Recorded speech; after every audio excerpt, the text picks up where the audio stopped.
بسم اللہ الرحمن الرحیم۔ حضرت مجدد صاحب رحمۃ اللہ تعالیٰ کی تاریخ پر بات چل رہی تھی۔ آخر میں یہ رہ گیا تھا کہ مجدد صاحب کی تاریخ کو آج کے دور میں کیسے اس کی تطبیق کریں گے، یعنی حضرت مجدد صاحب کے طرز عمل یا ان کا جو طریقہ کار تھا اس کو اگر آج ہم اختیار کریں تو کیسے اختیار کریں۔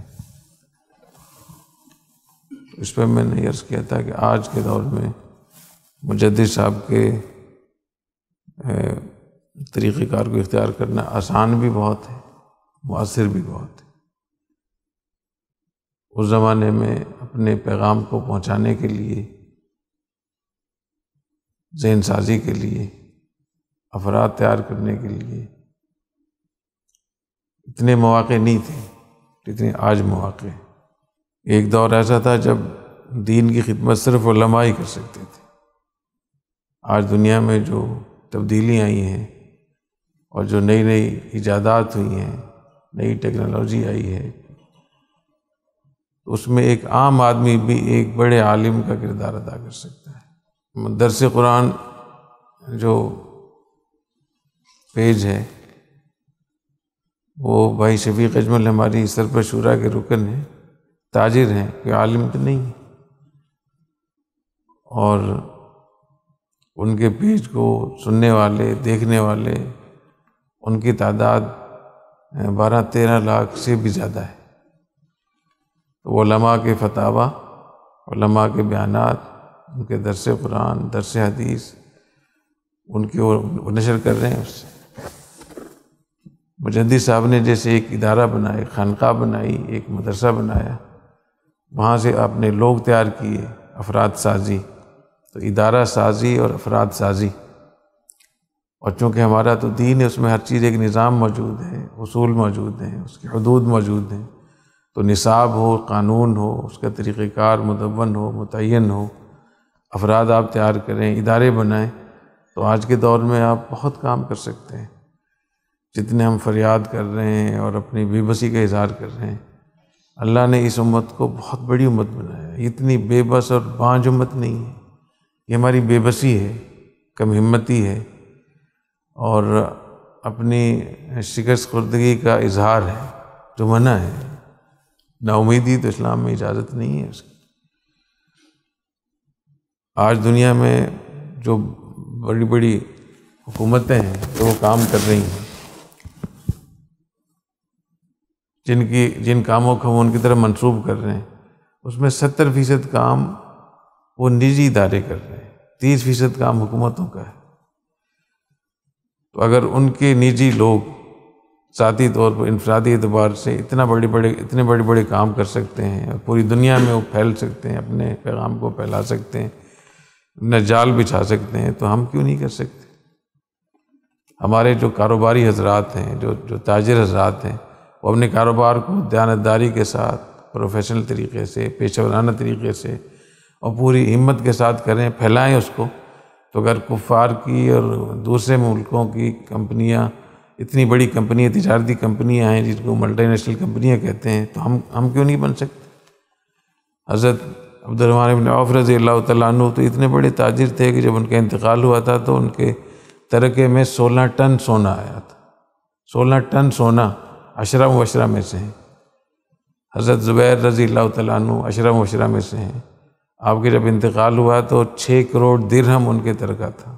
بخاری شریف کی روایت ہے، 6 کروڑ درہم، حساب لگا لیں کتنی چاندی بنتی۔ حضرت سعید بن زید یہ بھی بڑے عشرہ مبشرہ میں سے بڑے تاجر تھے۔ ان کا جب انتقال ہوا تو مختلف روایات ہیں کہ ان کے ترکے میں سونا کتنا تھا۔ ایک روایت 100 اونٹ کی ہے اور ایک روایت 300 اونٹ کی۔ 300 اونٹ یا 100 اونٹ کے برابر سونا تھا، اتنے۔ تو مسلمان بڑے تاجر ہوں، بڑا کاروبار ہو ان کا، بڑی ان کی کمپنیاں دنیا میں پھیلی ہوئی ہوں، یہ تو اسلام کی قوت ہے، اسلام کی طاقت ہے، اقتصاد اور معیشت۔ تو جو دنیا میں پالیسیاں بنتی ہیں اس میں کاروباری لوگوں کی، کمپنیوں کا بڑا عمل دخل ہوتا ہے اس میں۔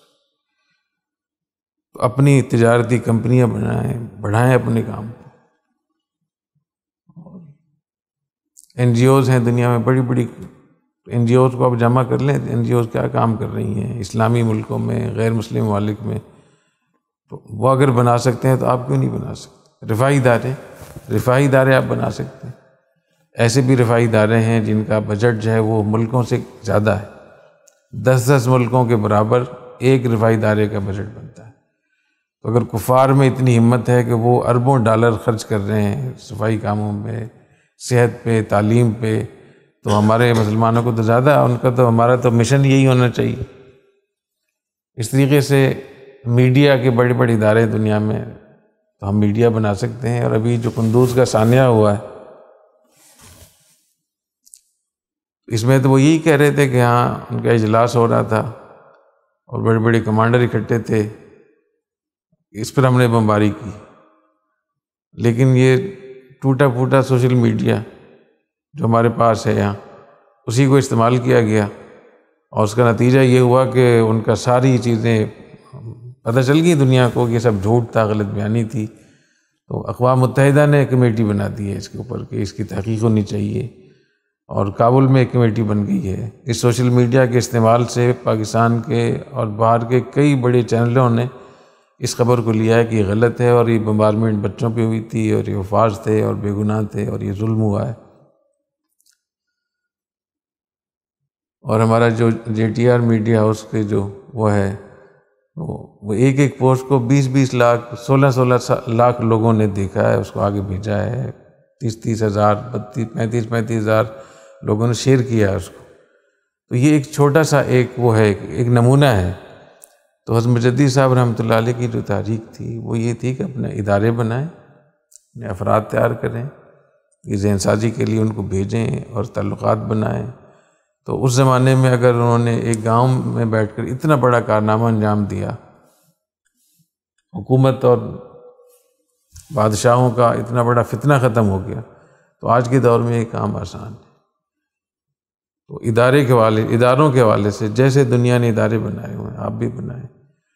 طاقت، کسی کی عقل اور طاقت اور محنت اور کوشش، مہارت، صلاحیت، یہ تو اللہ تعالیٰ نے کسی کے ٹھیکے میں نہیں دی، ہمارے لیے بھی اتنا ہی ہے جتنا دور ہے، بلکہ ہمارے لیے زیادہ ہے۔ اخلاص ہونا چاہیے، اپنے کام میں انسان مخلص ہو، اللہ تعالیٰ کے ساتھ بھی مخلص ہو، کام کے ساتھ بھی مخلص ہو۔ اس کام کو آپ مشن بنا لیں، ادارے بنائیں، افراد تیار کریں، محنت کریں، کوشش کریں، اور زمانے کے حالات کے مناسب آپ ذرائع اور وسائل کا استعمال کریں جو جائز ہوں۔ اور اگر مختلف بھی چیزیں ہیں، مجتہد بھی چیزیں ہیں، ان کو استعمال کرنے میں ان کی گنجائش ہے، اس میں شدت نہ کریں۔ تو آج بہت سارے ہمارے مشکلات ہیں امت مسلمہ کی، عالم اسلام کی، چاہے وہ قومی مشکلات ہوں یا بین الاقوامی مشکلات ہوں، ان کا حل ہو سکتا ہے۔ اللہ تعالیٰ ہمیں توفیق عطا فرمائے حصہ لینے کی، اجتماعیت کی۔ اللہ تعالیٰ تمام جامعہ کے جتنے بھی منصوبے اللہ ان کو کامیابی عطا فرمائے۔ سبحانک اللہم و بحمدک، اشہد ان لا الہ الا انت، استغفرک و اتوب الیک۔